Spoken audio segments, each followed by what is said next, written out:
Her notes app pinned a room number, and my car drove there. The note wasn't new. The pin was. I noticed it at the red light by the florist that sells grief and anniversaries at the same price. Naomi's notes widget on my lock screen, a pale square with neat lowercase that always makes errands look almost poetic. The list hadn't changed. Bread, lemons, the good olive oil, a reminder to email the parent who insists their kid is a genius and a volcano. But above the bullets, crowned with a yellow star I'd never seen before, sat a single line that didn't belong to produce or pedagogy. Arcadian 1012. I stared long enough for the car behind me to honk like a moral. The light went green. I rolled forward and pulled over. Notes don't pin themselves. Notes don't accuse or confess. They sit there benign as paper until someone taps the little glowing star and tells them, "You're important, be loud." She'd texted at 8, "Panel, donors, quick drink, don't wait up," with an emoji she uses when she wants me to collaborate with her lateness. We've been doing this since spring when her center started catching the attention of men in navy coats and practiced sincerity. Rowan is one of their names. He curates checks and rooms and narratives, which is not a personality so much as a sales strategy. I have met him 3 times. He makes apology sound like a hobby. I don't know which creature I am when confronted by a pinned room number. The stupid one who drives there because television taught him speeches. The saint who drives home and pretends he likes sainthood. The adult who chooses a third thing that requires less charisma and more sleep. My thumb opened maps and embarrassed me. The route was already set, a soft blue line from where I'd pulled over to the Arcadian side entrance, ETA cute in a corner. Not helpful, I told the dashboard, which thinks it is a butler. My car, insulted, began to navigate anyway.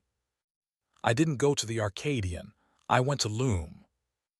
Loom is a cafe that smells like orange peel and the part of a sermon you actually remember. Anna stood behind the counter with sleeves rolled, and the pale crescent scar on her wrist catching light in a way that makes your panic remember to spell. She saw my posture and poured water before my mouth had decided which version of me it wanted to be. "Which app tried to participate?" she asked. "Notes," I said, pinned a room number. Maps drew a route like an accomplice. "Spectacle is a sugar crash," she said. "Mara is in the corner. She will insist on bread." Mara sat with her red scarf folded into compliance, a notebook flattened by a rubber band, eyes that make lies file for a different class. I slid into the chair across and placed my phone face up like a reluctant witness. She listened, as always, until I ran out of competent sentences. She read the pinned line, the route, my face. "Bread or sugar?" she asked. "Bread," I said, saying it is part of making it true. "Good," she said. "Go home, turn on one lamp, put the phone on the table, unlock the door for accuracy, not for guests. When she comes in, ask for one sentence you can live inside. Either the pin is a mistake or a dare. Either way, the kitchen is where you answer." "Do I unpin it?" I asked, adding how my mouth auditioned for a movie about restraint. "No," she said. "Leave it pinned until you hear her say the reason in her own voice. Notes are honest about what you thought was important at the time.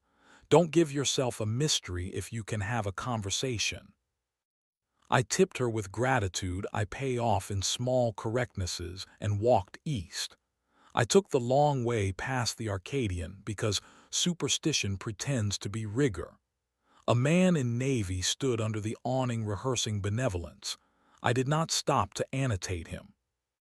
At home, I turned on the kitchen lamp, the one that makes the table look brave, and set the phone face up where we write rules on the back of receipts.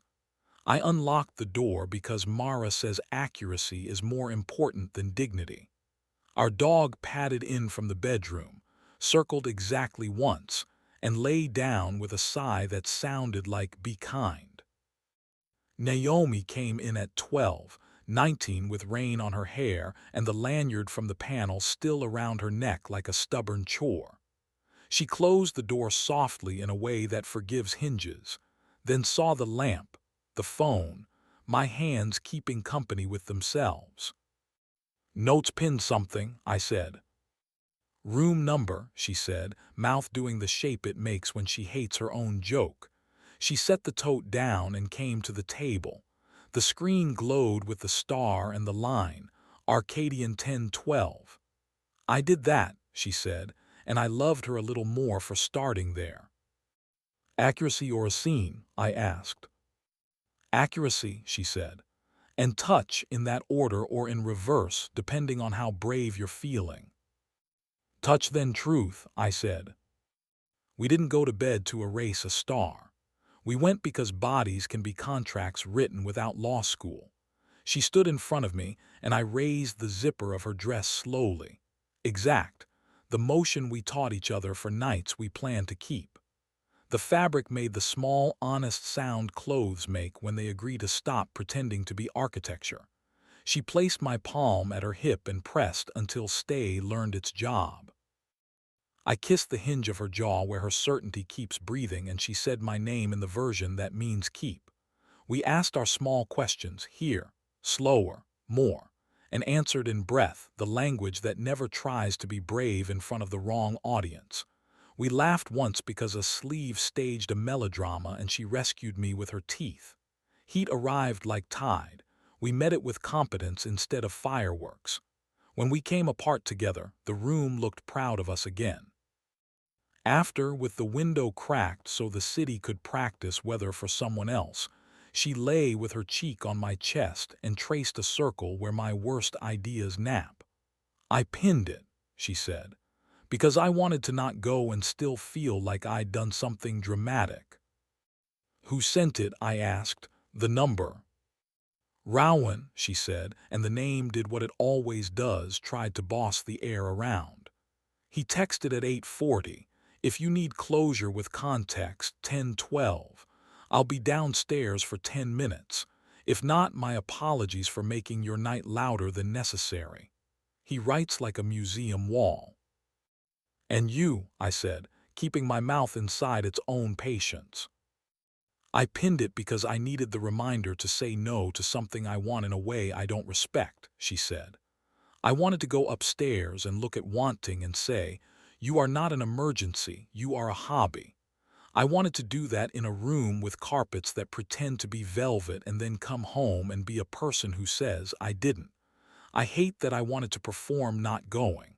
That's vanity. Mine." "Did you go?" I asked, and hated that I still practice a liturgy we keep proving we can retire. "I stood in the lobby for 6 minutes," she said. "2 elevators came and went like bad metaphors. I texted him to come downstairs because I don't end things under keycard lighting. He replied with a picture of a spoon and the caption, 'Saved for you.' I turned my phone face down because I remembered not all sentences deserve to be rehearsed in my head. I left. I pinned the note on the walk home because the part of me that performs wanted an audience who would be gentle about firing me. "Maps drew a route," I said. She laughed into my skin. "You have a very suggestible dashboard," she said. "I'll scold it in the morning." We went back to the table because we are better in kitchens than in courts. The phone still showed the star. Naomi tapped it, unpinning the note like diffusing something that turns out to be a toy. "I'm not pure," she said, picking up the lemon from the bowl and rolling it between her palms like a tiny sun. "I wanted to be read like a story by someone who likes flattering fonts. Then I wanted to be kept like a grocery list, useful, present, stupid with purpose. I wanted both. Tonight I chose the list. Tomorrow I might want the font again. I need rules I can reach without an audience." "Tools, not bars," I said, because ritual is how we teach our mouths to be predictable when our stomachs are. She smiled, The shoulders, the eyes, the barely contained urge to be ridiculous with me. We wrote on the back of the panel agenda with the pencil in the drawer that refuses to retire. 1. Nothing gets pinned without being spoken here first. If a room needs nomming, the kitchen hears it before the carpet does. 2. Our car is not allowed to be brave for us. Roots are requests, not mandates. 3. Novelty is a chore. Your weeks, wrong hour for the right thing. My weeks, move the furniture until the light has to remember us. 4. When either of us misses performance, we say it out loud and then do 3 stupid, ordinary things until wanting is house-trained. Peel oranges over the sink. Play one song to the end before anything important. Kiss in the doorway so the apartment believes us. We did them because Midnight is a manager who respects checklists. We peeled oranges. The bright smell shifted the room's attitude. We played the song that knows the difference between apology and interrogation. We stood in the doorway and kissed until the pipes clicked like a polite chorus. In the morning, I made my dashboard dumber, killed predictive routes after dark, forced maps to ask me who I thought I was. I turned off lock screen widgets that believe in helpfulness more than consent. Naomi made coffee and read me a student paragraph about restraint that didn't make me want to exit the profession. "Discipline is desire with a map," she quoted, and groaned at herself. I want our map to be drawn in pencil. At lunch, I passed the Arcadian out of respect for superstition disguised as rigor. He was there under the awning performing weather management. He saw me. His face put on benevolence like a costume. "You're lucky," he said, "the blessing men like him keep as alms. She's rare." "I know," I said. "I trained." "Decency makes a dull story," he said, one eyebrow giving a thesis defense. "I prefer specificity," I said, and kept my back for us. I went a loom so Anna could name my small victory and Mara could ignore it on purpose, which is how she says keep going. Anna slid me a cookie I pretended to refuse. "Bread," she said, tapping the counter like the benediction it is. Sometimes the world tries again. The calendar suggests a focus block at 2 like attention is a sacrament. The doorbell guesses names and guesses wrong. The TV autoplays a life in which people remember all the good lines on time. We put the object on the table, turn on one lamp, and ask for one sentence we can live inside. So far, we keep being able to. On Thursday, Naomi texted from 2 blocks away. "Bring a lemon to loom. Sister is failing at tea." I brought 2. Her sister cried into a pastry and then laughed at herself with the kind of honesty that makes you keep your seat. Naomi put the star back into her phone for home, which is a joke we've been teaching it to get. That night we moved the couch 2 inches and the light forgot and remembered us. We took it as proof you can train a room and sometimes your own mouth. Last night, alone for an hour I didn't want, I opened notes and wrote a new line at the top of a list I keep for ugly days. "Pin if desperate," it said. Then I pinned the thing under it. Room 0. Lights on, 2 people. I looked at how dumb it looked and loved it. When Naomi came in, she saw it and rolled her eyes and kissed me under the hinge of my jaw where certainty keeps breathing. "Accept," she said, and I did, and the ceiling forgave us for practicing again. We are not pure. We are particular, we are practiced, we are petty in useful ways. The city will keep offering us routes we didn't request and room numbers that believe in themselves. Our widgets will think they know what matters. We will keep doing the work that makes them all wrong. Lamp on, table set, oranges peeled, one song to the end, a doorway that claps gently when we kiss, a map with a single star we put there on purpose.